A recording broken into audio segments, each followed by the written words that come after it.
Welcome back to another episode of In Depth with Academia. I'm Richard Price, CEO of academia.edu.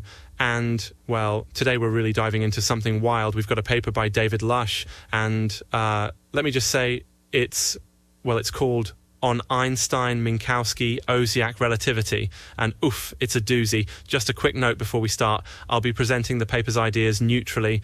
I'm not endorsing them or taking sides here, so keep that in mind. Academic research is always an exploration, not some kind of ultimate truth or finished story, right? All right, so what's this paper actually about? The core question is all about energy and relativity, and whether the way we currently calculate things like rest energy and kinetic energy in particle physics might actually be off the mark. The author builds on ideas from a guy named Ozyak, and he asks, what if instead of the famous E y mc squared that's like plastered all over science textbooks, the true formula for rest energy is actually E mc squared divided by 2.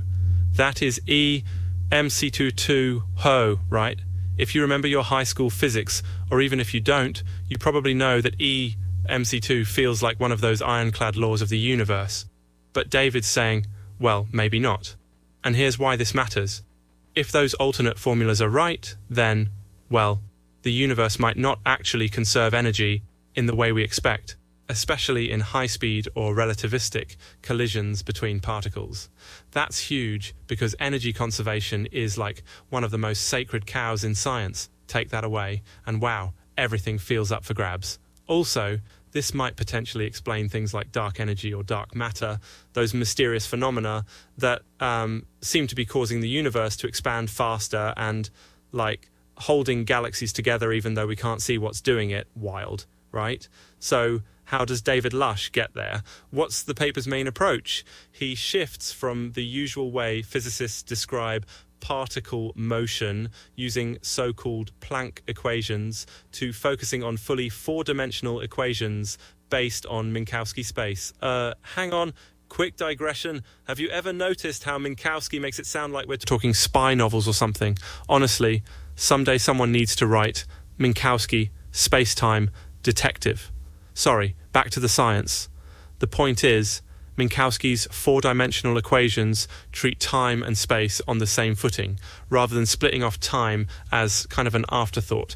Anyway, by using these more covariant equations, David gets some results that clash dramatically with what we see in, say, particle accelerators or our old friend Einstein's relativity, for example.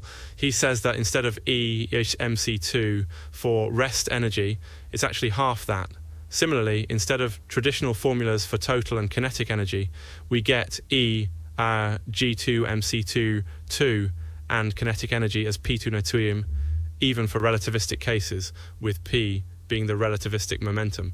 That means when particles go really, really fast, these formulas would lead to less energy, sometimes almost half as much being accounted for after a collision. Well, if that's true, why haven't particle accelerators blown up or at least produced a zillion more particles than we actually observe? David argues it's because what's actually conserved in these equations isn't energy per se, but something called the temporal component of four momentum.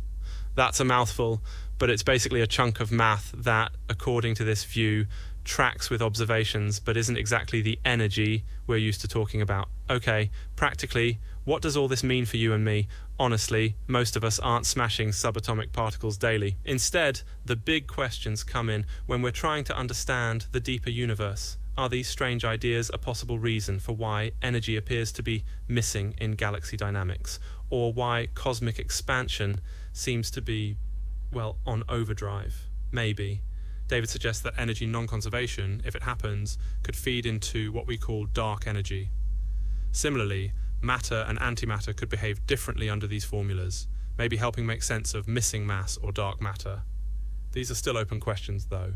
Nobody's saying we should rewrite the textbooks tomorrow. Also, if the way we calculate energy in quantum mechanics is off by a factor of 2, that might affect things like how atomic spectra are explained, or how electron spin-orbit coupling works, a long-standing puzzle in physics. But let's be real, not everyone will be convinced. There are obvious reasons to doubt these alternative formulas. E-Asar MC2 has worked really well in experiments for over a century. If we accept the new view, a bunch of other things would need reworking, and not everyone will agree that's justified. So, should you toss out what you learned in physics class? Nope. This is just a horizon-expanding thought experiment, but it's worthwhile. If you're curious about how laws of nature are built and why some things are taken as absolute, David's paper is a reminder that sometimes competing views are out there, and that as scientists, we need to keep poking at the foundations. Science is a journey, not a final destination. Thanks for joining me today.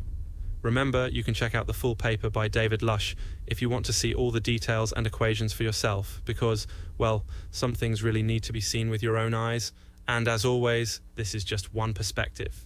Don't take my word for it or anyone else's. Let yourself be curious. Until next time, I'm Richard Price, and this was In Depth with Academia.